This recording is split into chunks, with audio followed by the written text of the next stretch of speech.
What up, AOK Mafia? It's your boy Artofkickz, and just like that, we back with another one. Alright, y'all, so we got another one of these videos with a crazy story. I don't really know what to think, because I don't know nothing about what this story gonna be, but this is the case of, how you say his name? Kylr? Kylr? Yust, his last name, I think. That's Y-U-S-T. Look, I'm horrible when it comes to 4- and 5-letter words. I don't know why. My brain just doesn't know how to, function. Anyway, I'm going to stop making myself look stupid. We just about to watch this video. Y'all boys, girls ready? I'm ready. Let's go. We'll have the link to the original down in the description box below. Welcome. My name is Mike, and in this old video, we are traveling, as we always do, virtually, to a place called Misery. I think some people call it Missouri, though. Missouri. There's a guy at the center of this story, and his name is Kylr Yust. Kylr? I mean, I know it's Kylr Yust, but Yust. spelling and makes me dislike him already. But there will be no shortage on that in this one, so I guess I should cut him some slack. Kylr was the if I can't, then no one can kind of guy. He didn't. I don't like those. I don't like those. Those tend to be the type of guys be like, if I can't have her, no one will. And then they end her life, like the previous video we saw. Want other people to have nice things. Or nice people. And funnily enough, it'll end up that way for Kylr. So let's, give it a go. Oh, here we go again. Here we go again.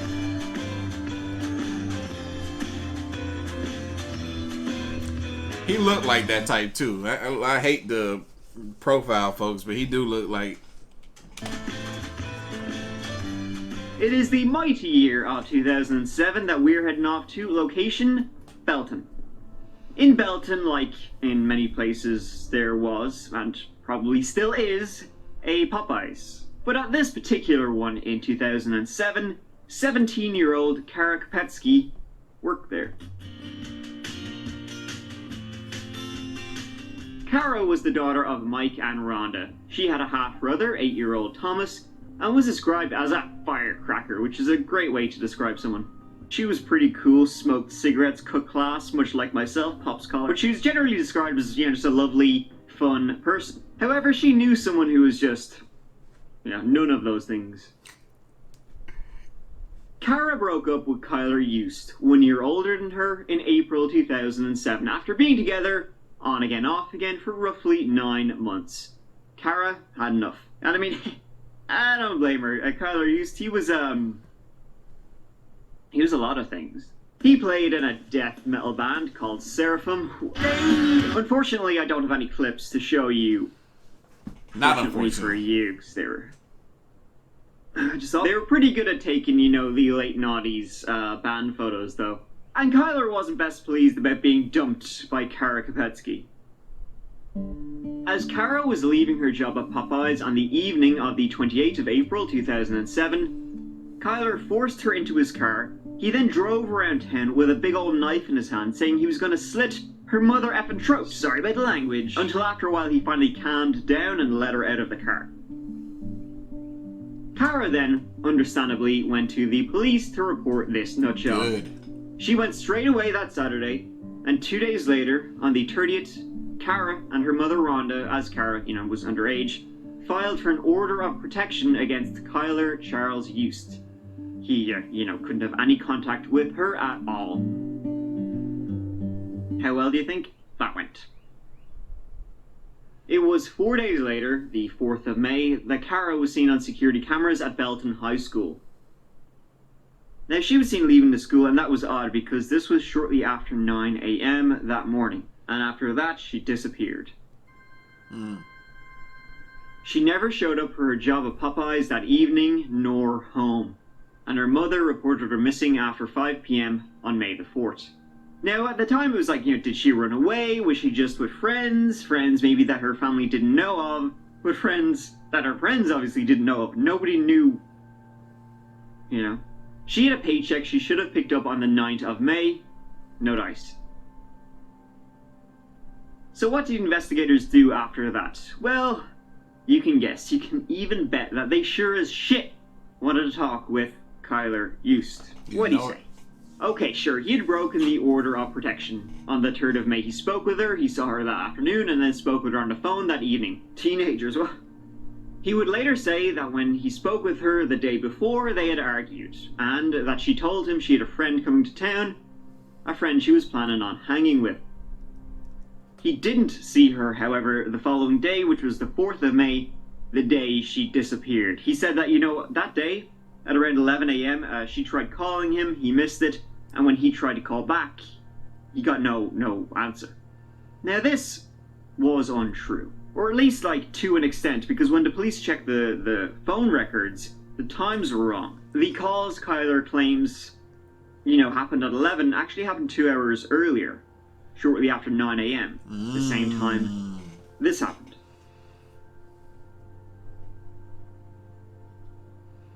The cops have said you've been very cooperative.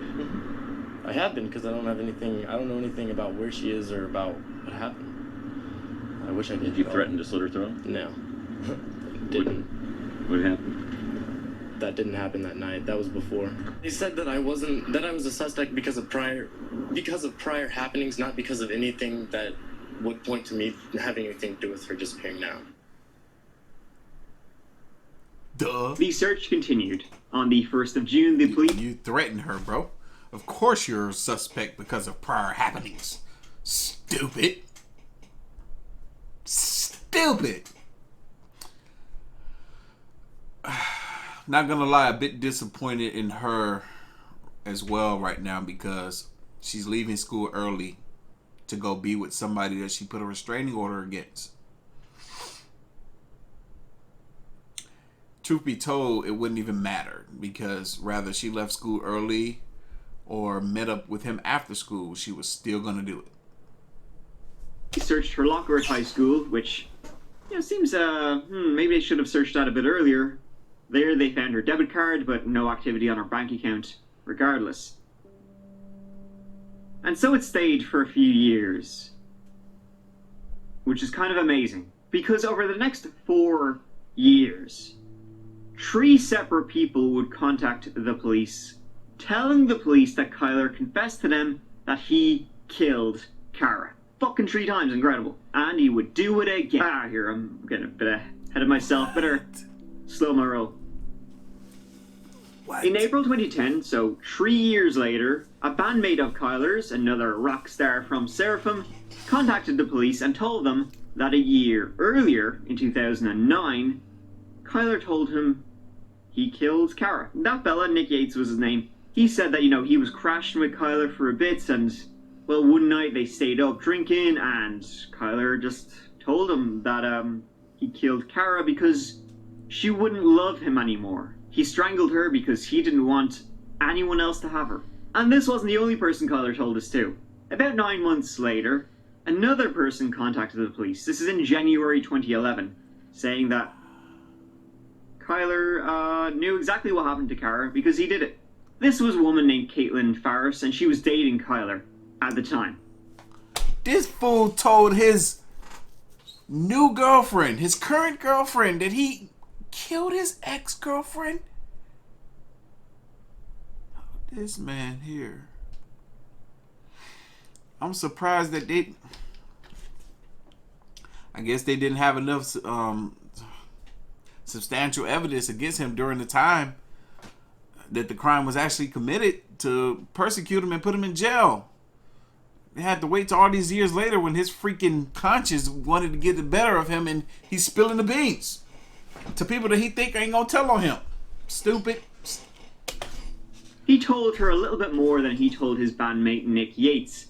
Of course he did, because his heart was with her, the new girl. When he watched her last breath and how he put her body in the woods. The FBI then got in on this and wired up Caitlin.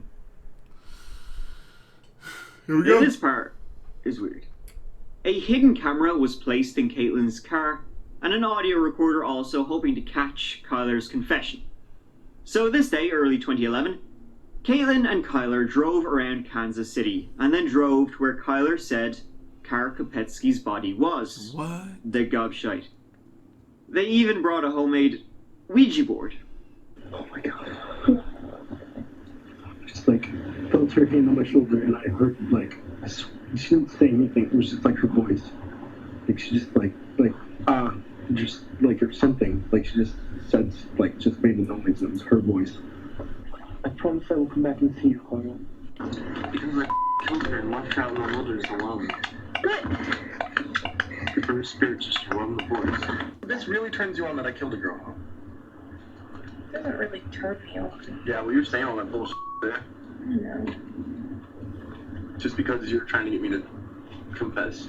No. Yeah. No. He really thinks that he is, hot shit. Reports of a confession and a witness who says he was ignored by Belton police. Serious missteps on this investigation. I just don't know what Belton thinks that they're doing. It would be 6 months later that another witness would contact the police, and this would actually lead to Kylr's arrest. Just not for,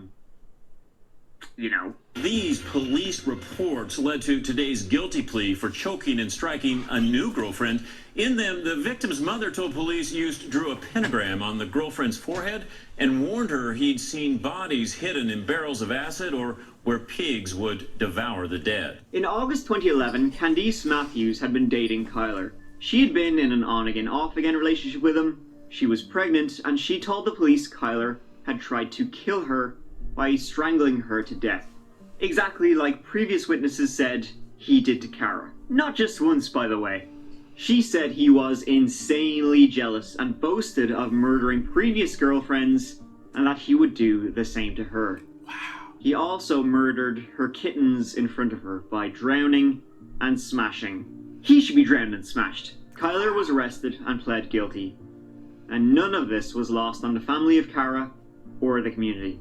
You pled guilty. Mm-hmm. Can you tell us what happened in the Artofkickz case? I didn't know there was a case. The judge specifically said don't kill any more cats. The allegation was that you killed cats. Is that true? You know, there would actually be a total of 7 different people who told the police that Kylr told them.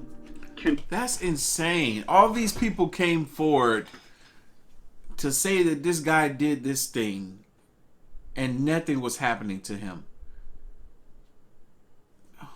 Confessed that he strangled Kara Kopetsky to death. Wonder how they cracked this case. In November 2011, Kylr was arrested yet again. This time for stealing tattoo supplies from a tattoo parlor where Kylr had apprenticed.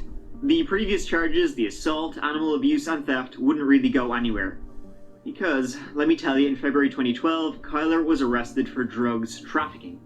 And for that, he was sentenced to 4 years. This man is getting all... He's not getting sentenced for the crime that he did upon his girlfriend. That is insane. The search for Kara continued. I mean, if we can have her back alive, I would consider that to be a miracle. Kylr would be questioned in prison. Well, questioned, but wouldn't answer. Kylr was released from prison in February 2016. That's crazy. And then another woman would go missing. On the 8th of September 2016, a party was held in Grandview, Missouri, once again really just on the outskirts of Kansas City, near Belton. At that party was 21-year-old Jessica Runyons. Also at this party was Kylr Yust. Kylr was a childhood friend of Jessica's fella, and Jessica and Kylr were last seen leaving the party together that night. The next day, the 9th of September, Jessica was supposed to meet her mother for a doctor's appointment, and she never showed. A missing person report was then filed, and the police investigation began. And they determined that Jessica and Kylr were seen leaving together at about 11 p.m. in Jessica's car, which was a black 2012 Chevy Equinox. Neither them nor the car were seen again.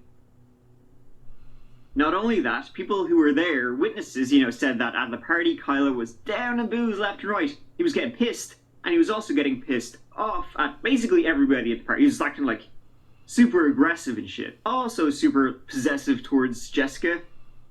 who had a fella. On September 10th, so the early morning after she was reported missing, at 1:40 a.m., there was a fire, and the Kansas City Fire Department were on the scene. It was Jessica's black Chevy Equinox, burnt to shite. That same day, hours after Jessica's burning car was found, someone else contacted the police. This guy was named Jessup Carter. He was Kylr's half-brother. And once again, we have another witness to Kylr. He told the police he was there when he saw Kylr set fire to Jessica's car. And he also told the police that Kylr had told him he had strangled Jessica and dumped her body in the woods. He said that during the car setting on fire business, Kylr, dumb dildo, had burned himself, so Jessup took him to his place to heal. And that's when Jessup contacted the police. The next day, the police rocked up to Jessup's mobile home and took Kylr in for knowingly burning Jessica's car. He was arrested, but there was still no sign of Jessica, and Kylr was not talking. Kylr, where's Jessica? I have no idea, sir. What happened to your face? Did you get burned? What happened to your face? Got him! Did you kill Jessica?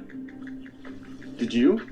Got him. If he wasn't so busy, killing people, stand-up career for you, my friend. Jessica, I really want to talk to you, kind of just anything about Kylr, why you did, in fact, call the police and tell them where he was. Like a lot of people in Kansas City are at least kind of crediting you for getting him caught for the allegations of what he faces. Do you have anything to say to those folks, to the family of Kara or Jessica? We just want Kara and Jessica, we want those families to have some justice served. And if he's found to be guilty, we want them to be,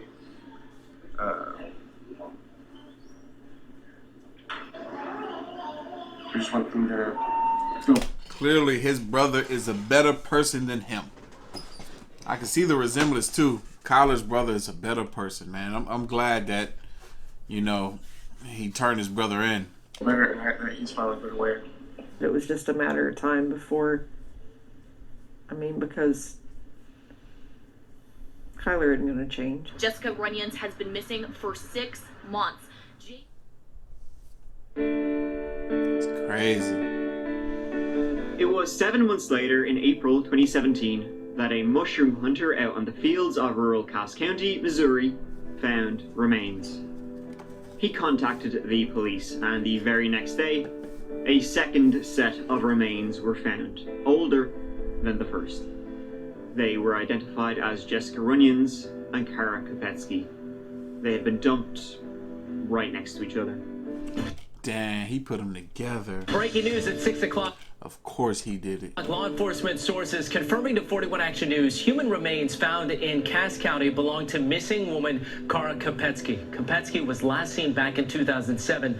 2 sets of human remains were discovered in a Cass County field back in April. One set already identified as another missing woman, Jessica Runyons. 2 families that have been waiting for years for some sort of resolution, some answers. Behind bars, the man linked to 2 women who disappeared nearly a decade apart, now charged with both of their murders. Crazy. Kylr Yust was charged with 2 counts of murder on October 5th, 2017. He'd only been happily yapping away at it, for more than a decade. Who could have known? Cases like this, sometimes you wait because you hope that time is your friend and that case might get better. If you're too quick on the trigger and you file charges and you can't make that, and that person gets acquitted, what good have you done? According to court documents, over the years since Kara went missing in 2007, Yust confessed to at least 6 people that he had choked Kara to death and dumped her body in the woods. Those people told police. So that raises the question, why didn't police charge Yust with murder sooner?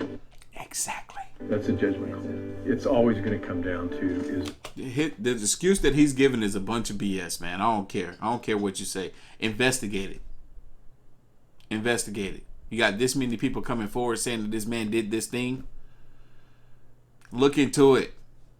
That person. Y'all waited until he killed another person Oh wait, maybe he is doing something out here. Oh, I don't want to hear it. I don't want to hear it. Say what you want. It's a bunch of BS. That's saying they heard this. Is that person credible? It doesn't. What credibility do you need from these people that is saying that this man told them something?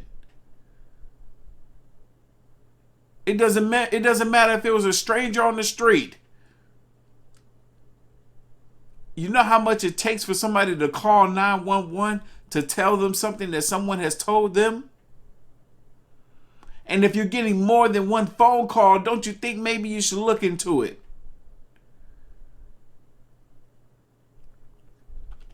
Now, Jessup Carter, who was, the witness... See, the thing is, it's like they don't piece the phone calls together until much later on. Then that's when the phone calls get pieced together. Much later on, after the second crime has been committed. Then the phone calls get pieced together. But he did so much. He'd been in and out of prison for years. Witness to Kylr setting Jessica's car on fire, and also allegedly Kylr told him he killed Jessica Runyons. He would be, an important witness, obviously, as you can imagine, in the upcoming trial for Kylr. Upcoming would never come for Jessup. Jessup was in jail on charges of fleeing a traffic stop. A traffic stop, by the way, from the day before Kylr was arrested, so on the 10th of September. Wow. What happened was that the morning after Kylr set the car on fire, something Jessup witnessed, basically, Jessup and Kylr were driving around. Jessup was driving erratically. He was pulled over. And Jessup just legged it from the scene. This was before, Jessup called the police saying what he had seen Kylr do. So Kylr was in the car just there, and apparently Kylr pissed his pants at the side of a cop. Again, probably because he had just set fire to a car and killed Jessica Runyon. Something he would be arrested for the next day. I feel like it's just important for you to know that he pissed his pants. Anyways, Jessup was in jail because in the summer of 2018, he also set a big old house on fire. Yeah, it's pretty serious. It's a big one. As you can see from these images, Jessup had a change in diet. And on the 19th of September 2018, Jessup was found dead in his cell. It's understood that he took his own life. This was quite a blow to the prosecution, that was mounting up for the trial, and there would be a number of delays. Kyl's attorney tried to get him ruled incompetent to stand trial. He was ultimately ruled competent, and these were findings the defense objected to. And in April 2021, the trial began. Wow. It's crazy how long this stuff gets pushed out. It's crazy. This man killed this woman in 2007, right after I graduated high school. Here we are in 2021. These trials are still going. Defense alleged that Jessup Carter, not Kylr, was actually the one responsible for both Kara Kopetsky's death and Jessica Runyon's death, as he had a few hours unaccounted for at the time Jessica went missing. Now, of course, Jessup being dead makes this a hell of a lot easier. The defense actually tried to point the finger at a few people. Jessup also left a coded note in his cell when he died. Something the defense wanted to bring in as evidence, hoping that it would magically say he had killed Jessica and Kara. The judge wouldn't allow it because it was coded. Apparently there was 11 different meanings for what it said. They also took aim at what they called a mismanaged investigation, and that no actual physical evidence pointed to Kylr as the culprit. None of them are supported by physical evidence. There's not one hair, one drop of blood, or one fingerprint in this case connecting Kylr to either of these homicides. During the trial, nearly all the witnesses came forward telling of Kylr's various confessions. These were all well used by the prosecution, as was the secret recording made a decade previous. After he killed Jessica, he went back to this spot, his spot. We got video footage saying that this man had her body in this area which is the same area where they went to and discovered both bodies. This man said he had her body, Kylr body, before the other girl body in this area. He said he remembered her voice or a sound that she made that sounded like her voice. He says her spirit is roaming around in the woods. He said he left her out there. All that came out of his mouth. He got video footage of it. That's enough. That's all I need. That is all I need. As if everything else wasn't enough. That right there was the icing, the cherry on top. Ooh, the justice system is just all kinds of messed up, man. What idiots are running this stuff, man? These, like, I don't see a room full of highly intelligent people, man. If they let this man leave this damn jail, these are just a bunch of idiots to me. You stumped Jessica's body in the same woods that he said he threw Kara. That's what I'm saying. Like, this dude he got some sense. All those years before. And Kylr's jealousy, possessiveness, if I can't have you, then nobody can type head. Kylr Yust himself also took the stand. So you want the jury to believe that as you sit here right now, right. that the man that is dead is the one that's responsible for this, Kylr? This man trying to put the blame on his brother because oh snap, I might as well blame my brother. He ain't here no more. And he the one that threw me under the bus anyway. I could be scotch-free out of this prison, out of this courtroom if it wasn't for my brother telling on me. Now look, I'm going to blame him. Makes perfect sense.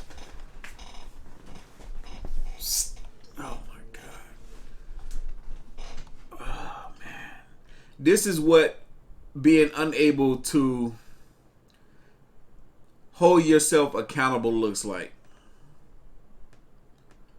I think that's why he killed himself.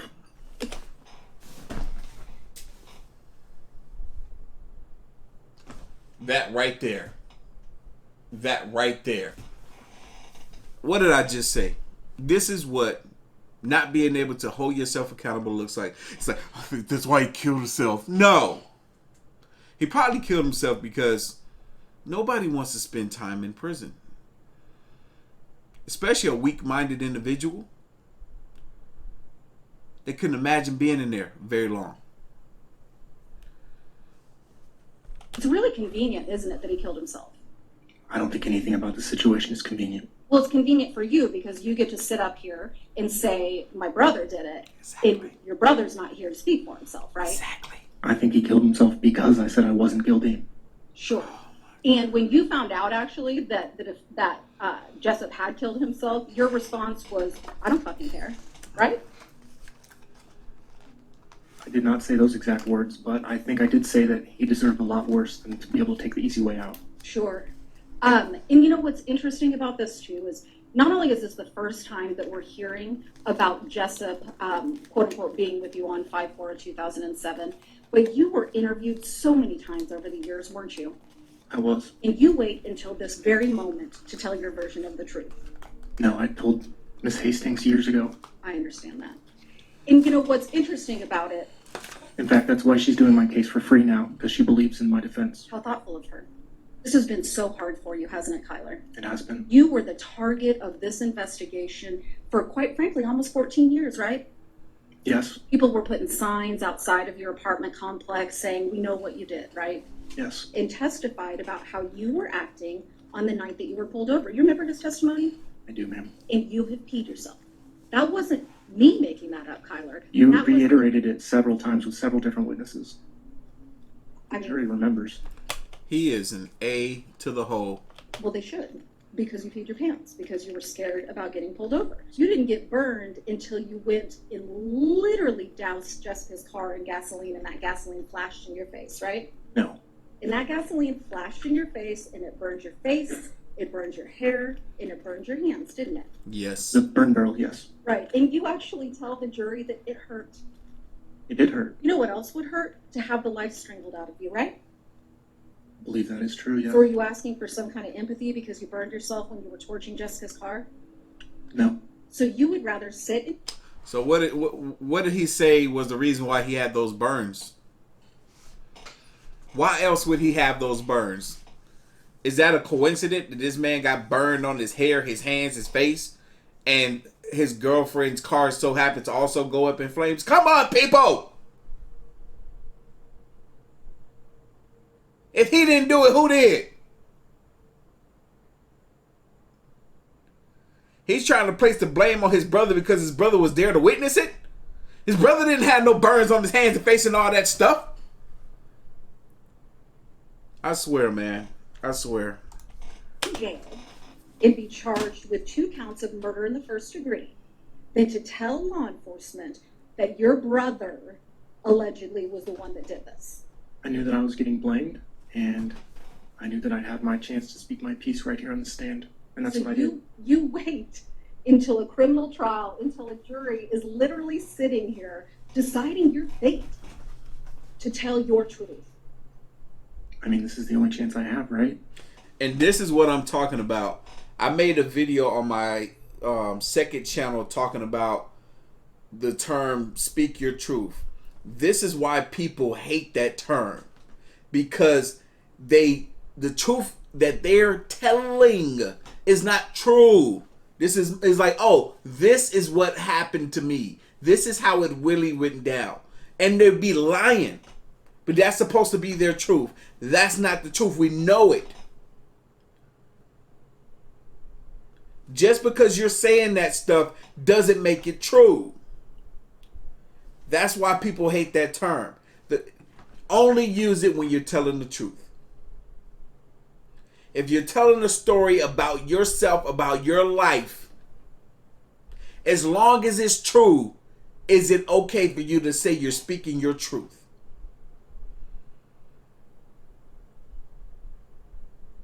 The version of the truth that he's trying to tell is not true at all. He's trying to place the blame on his brother for something he did. That's not true. That's false. When it went to the jury, they deliberated on it for about 2 days before returning their verdict. They found Kylr Yust guilty of voluntary manslaughter in the death of Kara Kopetsky and guilty of second-degree murder in the death of Jessica Runyons. On the 16th of April 2021, the jury recommended a sentence of life in prison on the murder conviction and a sentence of 15 years for the manslaughter charge. He should be eligible for parole. Juror number 1, is this Wait. I'm sorry. I was so upset that I wasn't even listening to what he was saying, truth be told. I gotta go back. Sorry, y'all. I didn't hear what the verdict was. Kylr Yust guilty of voluntary manslaughter in the death of Kara Kopetsky and guilty of second-degree murder in the death of Jessica Runyons. Okay. On the 16th of April 2021, the jury recommended a sentence of life in prison on the murder conviction and a sentence of 15 years for the manslaughter charge. He should be eligible for parole. Juror number 1, is this your verdict? Life in prison and 16 years. How is he eligible for parole? Excuse me. What are they considering life in prison? 25 years? And are they giving him another 16 years on top of the 25 years? Or are they combining it all into one, 25 years? That's life in prison. What no, I'm confused. Juror number 2, is this your verdict? Juror number 3, is this your verdict? Juror number 4, is this your verdict? Juror number 5, is this your verdict? I feel like if anybody is guilty of murder, second degree, first degree, whatever it is, if you're found guilty,